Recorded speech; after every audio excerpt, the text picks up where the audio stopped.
Hello, hello, hello. This is Gresh from the I Am CEO podcast. I have a very special guest on the show today. I have Catherine Lane Cline. Catherine, excited to have you on the show. Thanks so much for having me today. I'm really excited to chat with you. Yes, absolutely. I'm super excited to have Catherine on. She's doing so many awesome things. But of course, before we jump into that, I wanted to read a little bit more about Catherine so you can hear about some of those awesome things. And Catherine is the president and CEO of Portfolio Creative and the host of the Secret Art of Business podcast. She started Portfolio Creative back in 2005 when there was a need in the region for a staffing company specializing in marketing talent.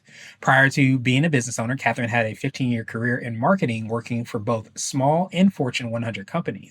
The motivation behind establishing the staffing company and the podcast is to raise awareness about the indispensable role of creative thinkers in business. Her formula for equalizing business and creative strengths have to be acknowledged in the community through numerous awards and honors that she's held. And I had the pleasure of being the guest on Catherine's show. It's definitely an awesome show, and she's a phenomenal guest. And she's an awesome force overall. She's had numerous awards and accolades. She was the former National Association of Women Business Owners board president. She also certified with the American Staffing Association, serves as a board members and executive committees for the Chamber of Commerce and the Greater Columbus Arts Council.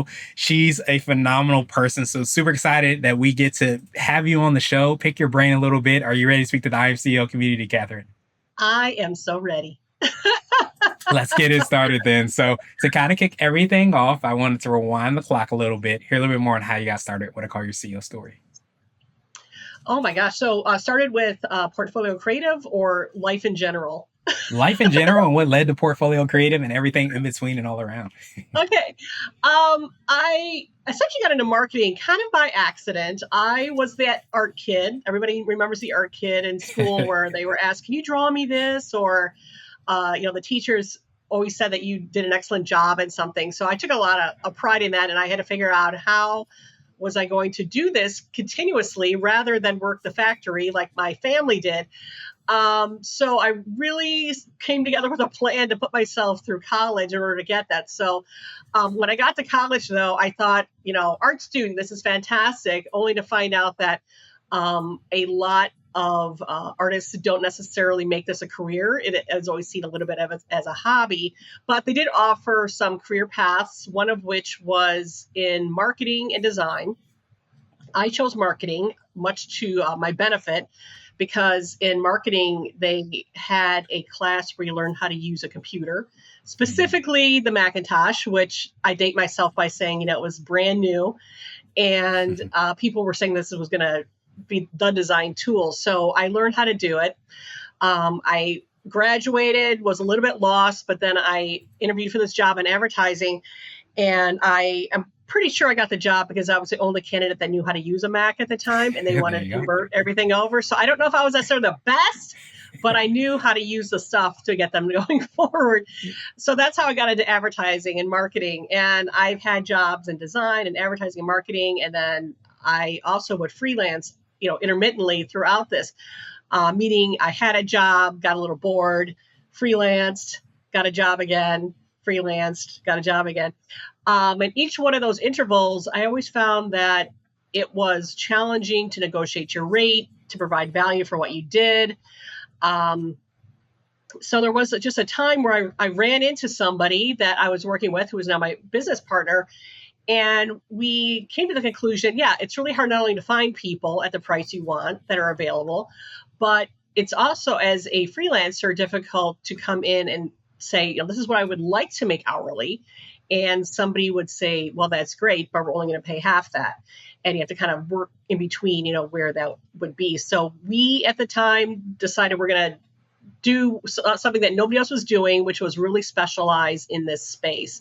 A lot of staffing agencies adapted, roles for this, but it was not their high priority because it was not a high traffic area. Obviously, admins and factory workers and healthcare, the numbers are much greater.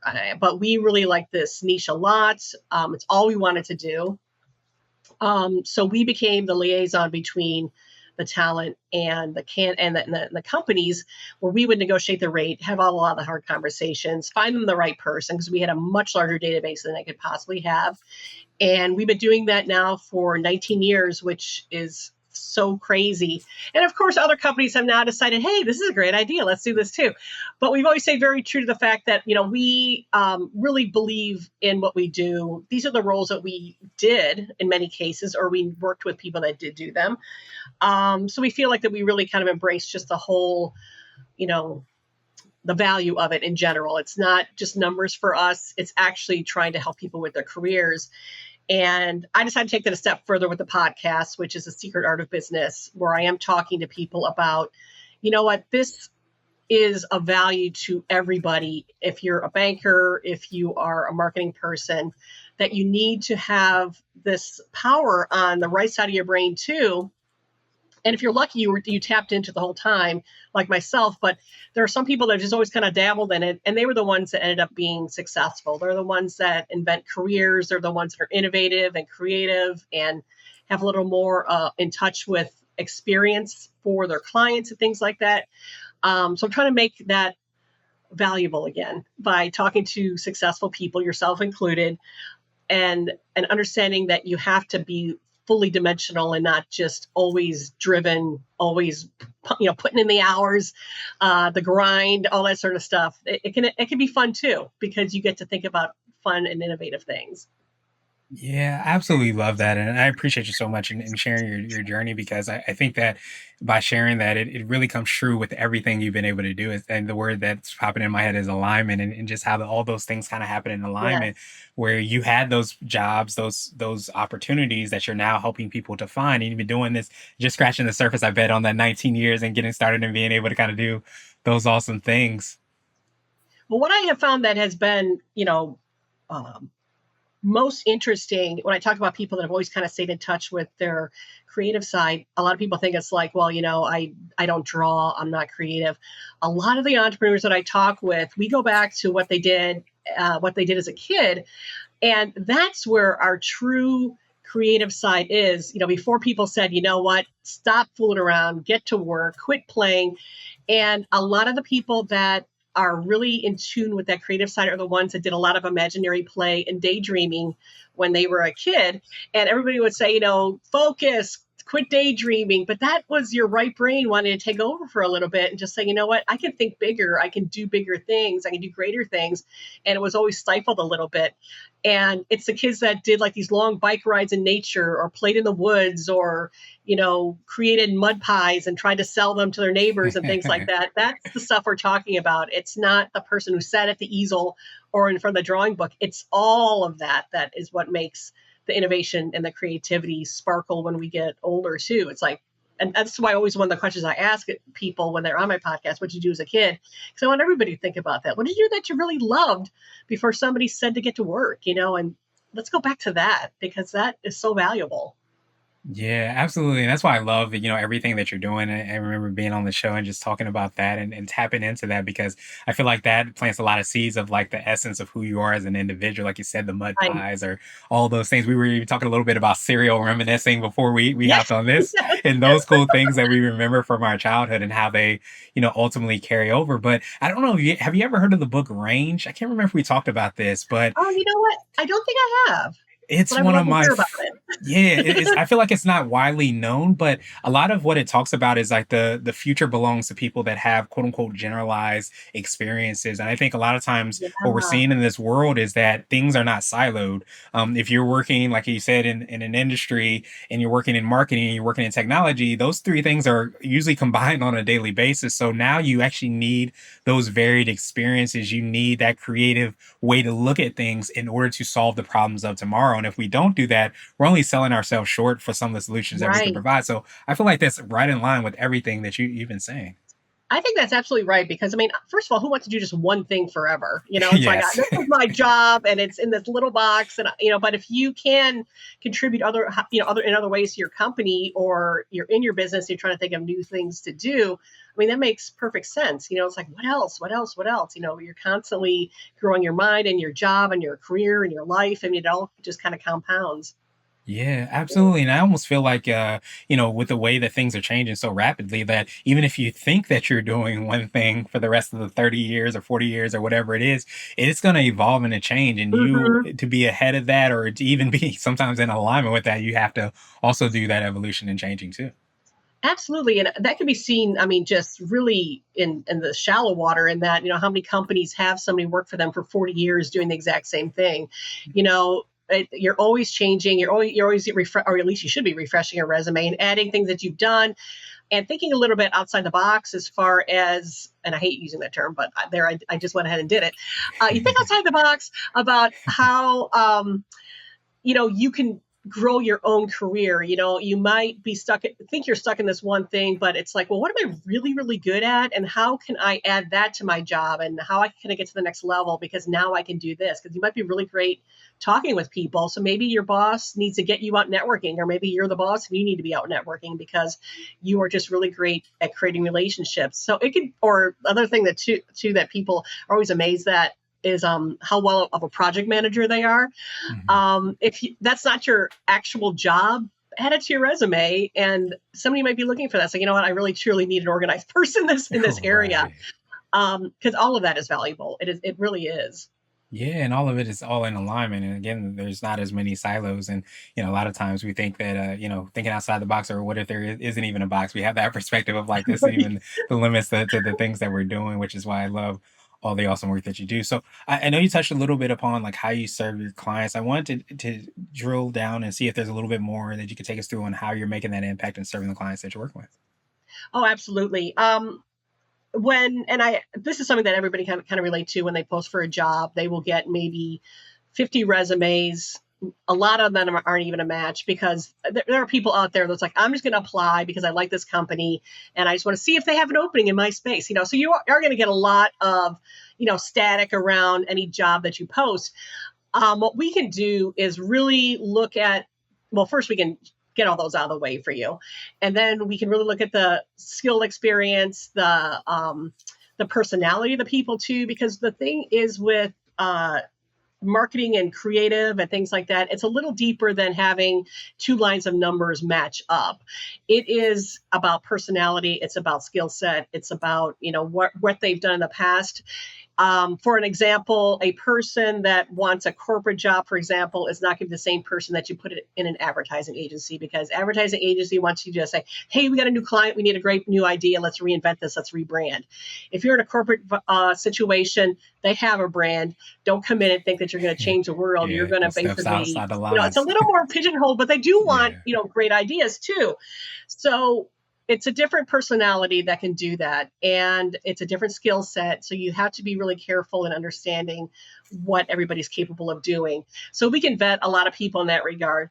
And one of the things that we do sometimes is not send people candidates because we have not found the right person. We will have them, sometimes clients will contact us and say, I haven't when we do keep in touch, but maybe they haven't seen a candidate in a week.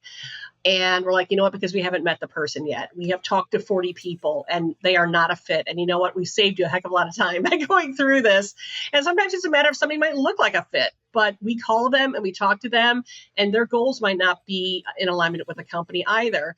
Um, so there's a lot of nuance that kind of goes along with that. And we're very familiar with how that all operates because we were those people. Mhm. And we're like, we now have talked to this candidate. We really have an understanding of what they're doing. I'm going to keep them in mind if this company ever needs an opening, because they'd be great for that. And so that company may call, we can get them somebody the next day and say, we have the perfect person for you. Or sometimes we'll call them ahead of time and just saying, I don't know if you have an opening, but we have the perfect person for you. So we're working both sides of the desk here, and that we want to make sure that our clients are having a great experience getting only the best candidates. So they might only get 3 out of 300 resumes. And on the talent side, it's like, you know what? You don't want to work here. You're not going to be a good Mhm. fit, but we Right. do know where you will be a great fit. And sometimes it has to include a little therapy along the way too, because the clients get frustrated, so we're trying to talk them off the ledge. And we have some candidates that call to say, oh my god, I just need a job, or I hate where I'm working, can you please find me something, or I just got up and quit because I couldn't take my job anymore. How fast can you get, before I call my wife, can you get me another job? So, there's a lot of different moving parts for this that are not typical that we deal with. And, honestly, that's the best part of our job. I really, really love that part. And the winning part of it is when we can make that match. But we're here for all of that, just to be really a strong part of the community in general and help people get to where they need to go. Yeah, that's so huge, and I appreciate you breaking that down. And I love that kind of therapy piece as well too, because I always say we forget about the human part of business, and I Yeah. feel like I appreciate you sharing that. And of course, that sounds like one of those core things that you all do is understand. Okay, this person has this personality, this experience, this skill set, and they wouldn't necessarily fit as well. So rather than I think it's so powerful, of course, to be able to say, here's 50,000, million bazillion potential people that could be in your position. But I think it's so important to say, like, this actually isn't going to be the best person, and we're gonna honor your time, we're gonna honor the things that you're doing and make sure that we are doing the due diligence to find you the best person. So I think that Yes. there's not enough people that talk about, hey, we don't haven't found the person yet, we're still working, but we will find that person. And Hmm.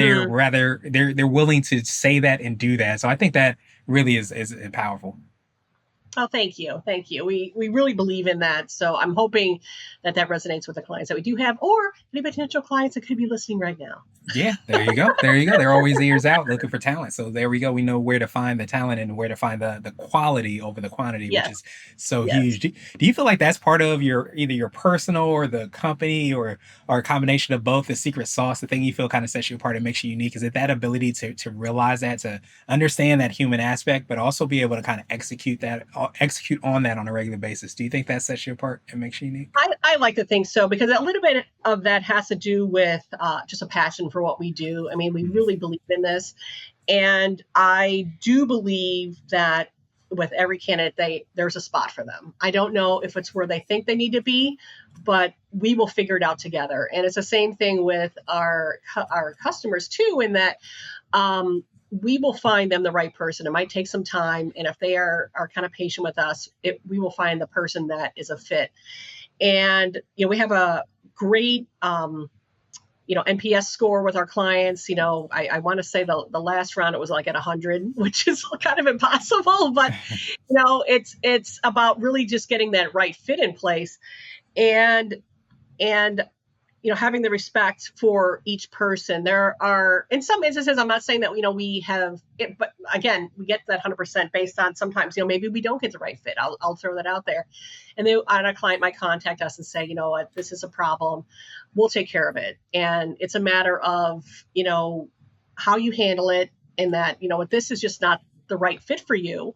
And we're going to get you the right fit. And I think people have had situations where maybe they've taken a job and they think it's going to be the best thing ever. And then they sit at their desk and they're like, oh my God, I cannot believe what is happening here, because this is the worst job I've ever had. And you got it. Then you start figuring out how you're going to get out of it.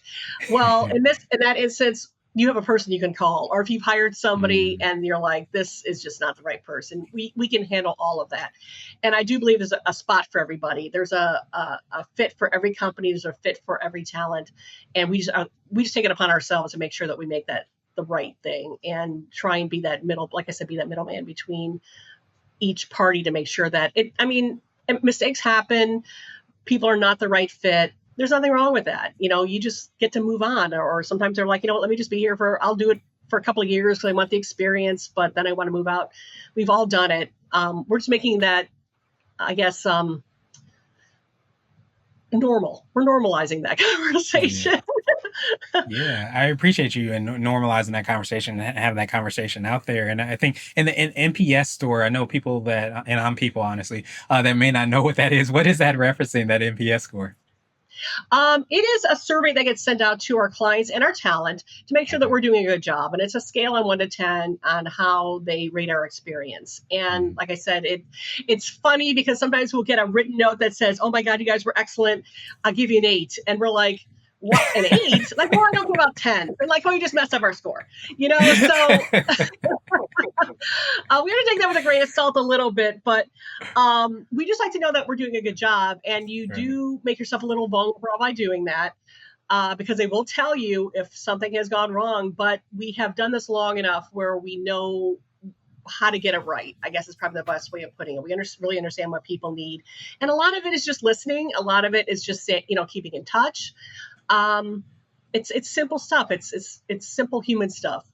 Yeah, absolutely. But I appreciate you breaking that down. And I think, yeah, and I love that you kind of talked about like everything isn't all sunshine and rainbows and goes perfectly. But I think a lot of times people that are looking for jobs and those people that are looking for the talent as well too want to know that they have like this partnership or the connection or be able to kind of reach out and have those conversations. So I appreciate you being there in those situations because I think so many times you can feel like you're on an island when things don't go the way you want them to go, whether you're an organization or you're a person or an individual and you don't have anybody to reach out to, can be very discouraging and frustrating. But again, going back to the human part, being there, listening, being open to those communication, being open to getting the survey, all that shows that you care. And I think that goes so much farther than anything else.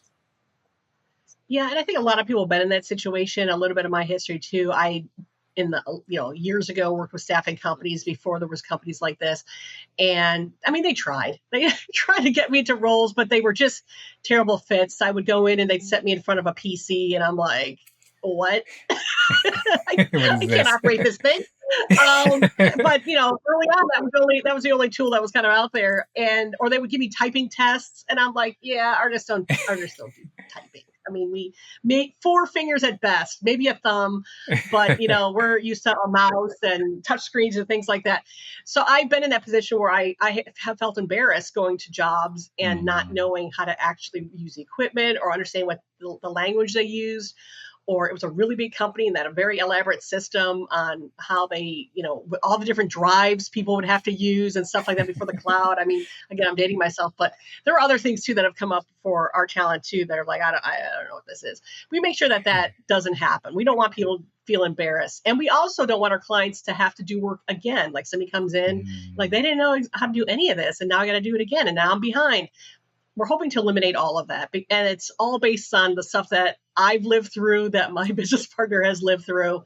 And I think that has helped us know how to handle it too. It's like, how could that have been done better? And we're getting ourselves, in a place where we can kind of walk clients through that, not let that happen at all, and really just kind of get it right.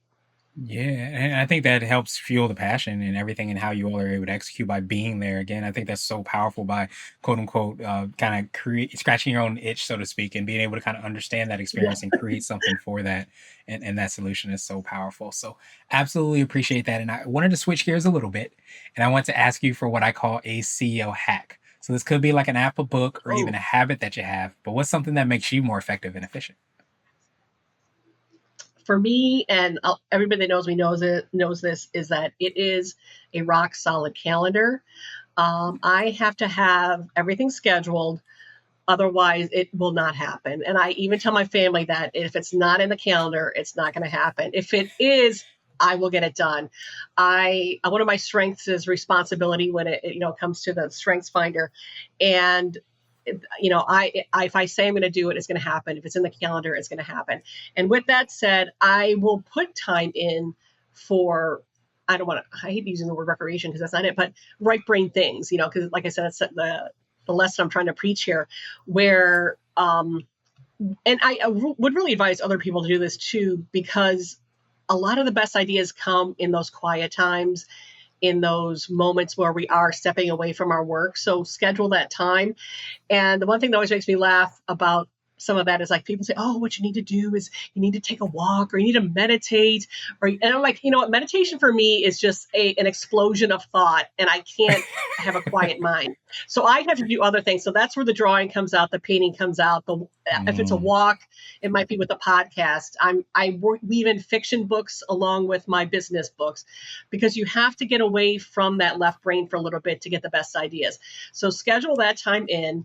Really be sacred with your weekends if you can, because you do need that time to be more effective in your business if you do that. So I have regimented meetings. The meetings with people are all at the same time.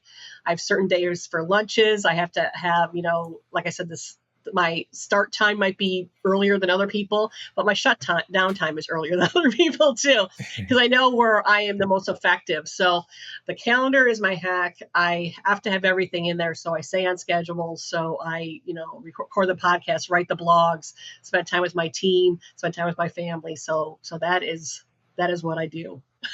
Nice. I absolutely love that. And I appreciate you talking about, optimizing that. I think that so many times, I always say like the systems can set you free. But I think so many times we look at things like the calendar or scheduling or having all those things in place. The quote unquote rigidity is actually the powerful thing. Cause I feel like, I don't know if you feel this way, it allows you to be a lot more creative because you know the things are all taken care of. I don't know if you've had that Yes. exact same experience. Yes, yes. I know if I do this, I'll have time for that. If I, and I don't look at it as as myself gifting myself sometimes. A lot of people treat it as like, oh, that's your fun time. Yes, it is, and there's nothing wrong with that. But it's time that I also need to for my own health, my mental health, my own physical health, because that might be the time that I'm working out. That might be the time I'm doing something else that I physically need to do. But I'm sure we've all known people that will say, well, you know what, I work 60 hours a week and I get stuff done, and I'm that. Well, good, but you also look older than me. So you have to figure out, and I don't know if that person's coming with the best idea. Doing is one thing, and granted, there's times in our career too where we have to be the doer. Embrace that, because you're learning, and that is also so valuable. But like I always tell people, like sometimes you get your best ideas when you're taking that shower, or when you wake up in the middle of the night and you have an idea. That's what I'm talking about. It's those moments that are so valuable that we have to have. And even if you're in the beginning and you're learning and you're working hard, start strategizing about the next step in your career. Start thinking about how you can contribute more. And all of that comes on when you're taking those moments to appreciate your whole brain versus just half of it. Yeah, and you have to create that space for that to happen. So that's why I think it's so powerful. We often forget that in order to go forward, we have to take a step back or we have to pause in order to be more effective and Exactly. efficient, all those things. But we skip over that. So I love the hack within the hack of like actually putting that on your calendar to make sure that that's is prioritized and that's going to happen. Because I think so many times we're like, I'll get to it. Oh, there's this fire, that fire, that fire, that fire. And you never ever seem like you can get to it. But by having that on your calendar, I feel like that helps out in terms of prioritizing that. Absolutely. And even just doing stuff like this, talking with you, or I talk to my guests and things like that, all of that just feeds that creativity, because I'm getting ideas out of this, just hearing you talk, hearing myself talk, Yeah. just ideating. And there's a lot to be said for that too. Go out and talk with your friends, that even that counts as being, feeding your brain. So don't undervalue it. Yeah, absolutely. Make sure you feed the brain because so many things awesome come from that. So, what would you consider to be a little bit Mhm. more of what I call a CEO nugget? So, this could be like a word of wisdom or a piece of advice. It might be something you would tell a client, or if you hopped into a time machine, you might tell your younger business self. Oh gosh, I would probably just say always remind yourself about your why. And if you don't know what your why is, figure that out. And that's the thing that's going to keep you supercharged with your day. I think a lot of entrepreneurs, CEOs, sometimes will get lost in the minutia of the job. And it's easy to do because there is so much of it, especially if you have to report to a board, or if you have to report to a large team, or the numbers aren't where they need to be. And I mean, that's a lot of pressure coming from a lot of different things. And you can really, really, really get caught up in that. But if you keep that, that North Star of your why, of why you're doing this, that is what kind of keeps you centered and brings you back. So if you find that you're, got your head in your hands because it's been that kind of a day, remind yourself of why you're doing this. And you might have to ask yourself, why am I doing this? And you might have to find something else. But I that's always thing that I've always looked at. We have had some crazy days, and we've had, obviously anybody who's had a company in the last 10 or 20 years has run into recessions and pandemics and financial issues, the economy up, down, it's hard to keep track of. And that is over here, and you got to keep going back to the why. Yes, this is all happening, these are all challenges, but this is why I'm doing it. Yeah, and I love that is because it ends up being, such a strong filter, in terms of like you said, if you have those less than ideal days, weeks, months, sometimes years that happen, you want to have that why, because a lot of times that is the only fuel that you have in the tank to keep going. And if you didn't have that why, you'd be like, you throw in the towel, and sometimes those great things happen on the other side because you continue to kind of keep going. I'm curious. You mentioned a little bit more, like on the podcast. You ask people a lot of times around those like childhood stories. Do you feel like that is connected with that why? And a lot of times when people figure out their whys, it somehow is connected with those experiences or stories or those things that kind of light them up. I would have to say yes, because when you are a kid, that is your true form of doing things that you love. It is, that is what is the unfiltered. Nobody's interfering.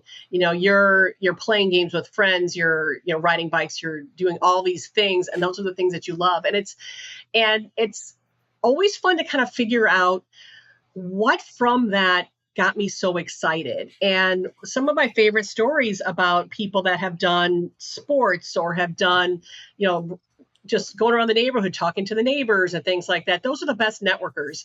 Those are the people that Mhm. are CEOs, and they are the best people that are shaking hands, getting people to be their customers because they are having a connection with people.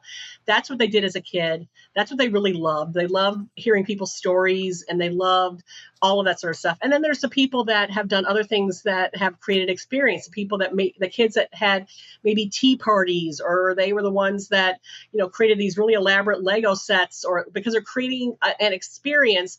And those are the people that are like, and this is like such an easy example, but the whole why everybody's like, oh, I want to be like Apple. I want to be, like Steve Jobs and stuff like that. Well, what did Steve Jobs really do? He created an experience from the Mhm. moment you open that box of your new iPhone, where you almost hear music play when you slide off the top, and Yeah. it's perfect. That's what they have done. They have created an experience for every single one of their people, and or every single one of their customers.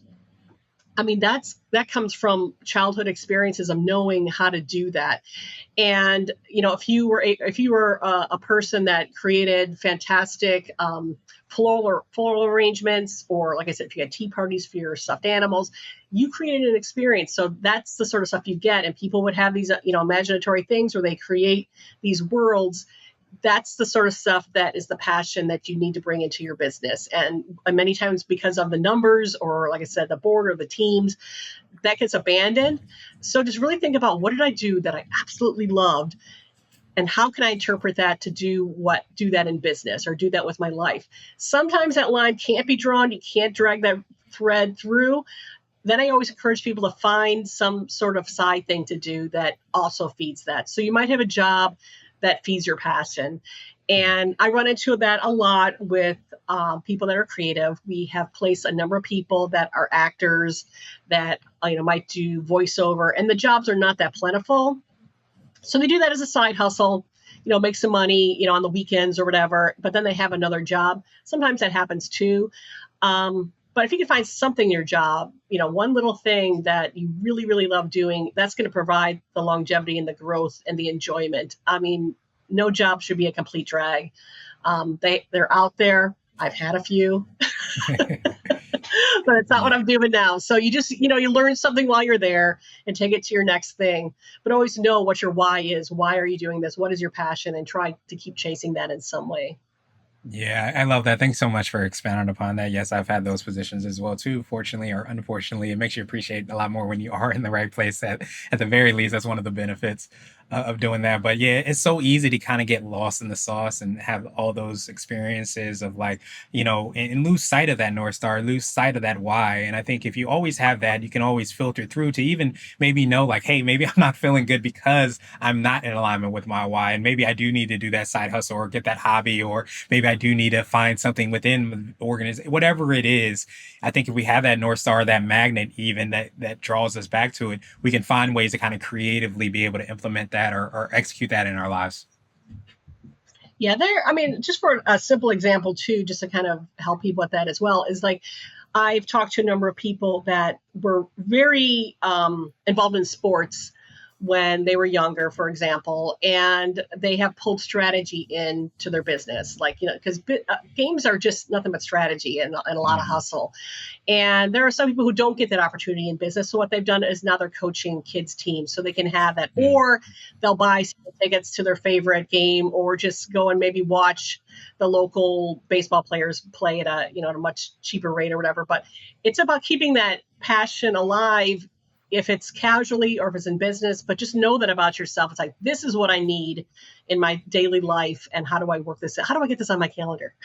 Yeah, absolutely. How we block that time out that to fill up our brains as we talked about before, because that ends up being what fuels us, what ends up being, I think, gives us life. And I think Exactly. if we need to prioritize that and execute that and think creatively in how we're potentially doing that as well. So absolutely appreciate that. So now I wanted to ask you my absolute favorite question, which is the definition of what it means to be a CEO. And our goal is to have different quote unquote CEOs on the show. So Catherine, what does being a CEO mean to you? Oh my gosh. That is a big question. See, that's what I would have wished I had ahead of time. Because I said, don't give it to me. I'm just going to wing it. I don't know. Being a CEO is, oh, it's so many things, but one is I get to do things for people. And Mm, I love, being able to provide people with jobs. I love to create a world where they have a great work experience. I love to be in a position where I can reward people for their excellence. I love to help, mentor people and help them grow. So that's a big part of it. The other part of it is that I like to tell people is I have found a place where I can have a job that I don't hate. I As a creative person, I changed jobs a lot because I would get bored, or I would not like it. I don't like it here, so I'm going to get something else. So I can't say that I was a perfect employee. So I created a job where I get to be a great employee, and everything's on me to control. So those are really like the two things that I really love about being a CEO is I get to be the ultimate, go giver, and I get to be, in a position that I've created on my own and just kind of keep the dreaming going, the innovation going. And that really feeds my why. So yeah, it's just fun. It's fun being a CEO. If you can take the pressure, because I mean, there's other things too that kind of keep it going too. But the one thing I'm going to say too is to be a successful CEO is that you have to be in love with solving problems, because mm. that's what happens every day. And I do love that. I love problem solving. I love strategizing. I love the strategy of all of it. So if you love problem solving, you could be a CEO. Nice. Absolutely love that definition, that perspective, and being able to kind of solve problems, making sure that you're helping people and being able to kind of create that opportunity. It's so huge by having the trinity of all those two things kind of come together in the position, that you have. And I think so Absolutely. many times, yeah, so many times we don't realize that. But I love and appreciate that problem solving piece, because I always feel like the definition of entrepreneurship or business is at the heart of it solving problems. And I think you have to do that on a daily basis. But I think ultimately why we Yes. create a better mousetrap is because we feel like we can solve that in a better way. So I think by being in line with what that is, what that experience is, and being and having our superpowers being in line with that, it ends up kind of taking us to another level. Okay, cool. Those are kind of a long explanation, so hopefully there's a nugget in there somewhere. There's lots of nuggets, lots of nuggets. I'm mounting at that, I'll say. So, Catherine, truly appreciate that definition. Of course, I appreciate your time even more. So, what I wanted to do now was pass you the mic, so to speak, just to see if there's anything additional that you can let our readers and listeners know. And of course, how best they can get a hold of you, find out about all the awesome things you and your team are working on. Of course, subscribe to your podcast. Absolutely. And thank you for that. If you need a creative person, if on your marketing team or just creative in general, we know a lot of different people with different skill sets. You can reach me at portfoliocreative.com. It's super simple. You can also find me on LinkedIn if you have something that's a little more entrepreneurial based. I have a podcast that is on YouTube and Apple and all the places that you can find podcasts. That's called The Secret Art of Business, where we talk more about this creativity. And I talk to a lot of fantastic entrepreneurs. A lot of what we're working on is just trying to get, again, just the best people in the right spots. And it's great if you can plan ahead. So if it takes time to find a person, let us know. I will also say that if you know great people that are talented, and it could be someone you're trying to help out, it could be someone that didn't quite get the job at your company, but you thought they were fantastic. We would love to talk to them, because again, there's always a great place for people. So we are out there to spread the love of creativity, and we think that it could be done, and it's really a fun part of business. Yeah, absolutely. I feel like it's a strong, part of business and part of life at that. So we're gonna have the links, of course, in the show notes as well too for the podcast and the site. Catherine, one Excellent. quick thing too. Anybody, any place? Is there certain locations for the if they're looking for a creative person, or if they are a creative person that you Well, serve? we can do direct hire just about anywhere in the country. When it comes to staffing, we stay kind of regionally, because there are a lot of rules and things that go along with personnel that we try to avoid, because it's very costly to do staffing in some states. But I would just say, just give us a call and find out. And if not, we would help you out and recommend perhaps another company in your area that can help you when it comes to temporary staffing. But we're more than happy to have the conversation on any level. We're more than happy to have myself or my team members come and talk to your team or your group, your organization, about just this process in general. So we are here for the community, the creative community, and if people have thoughts on that, we would love to hear from them just in general. Awesome, awesome, awesome. And again, we'll have that information in the show notes so that everybody can reach out. Phenomenal things come from just by having a conversation. So thank you for making that so much easier. And I really love everything that you do. I love the fact that to me it really spoke to like an abundant mentality. I think so many times we could think either or. Am I losing my right brain or am I losing my left brain? I can't use both at the same time. But Yes, I feel like you're opening up the understanding that we don't have to choose either or. We could do both, and we could do both creatively and create solutions to exactly. problems. So thank you so much for doing that, and I hope you have a phenomenal rest of the day.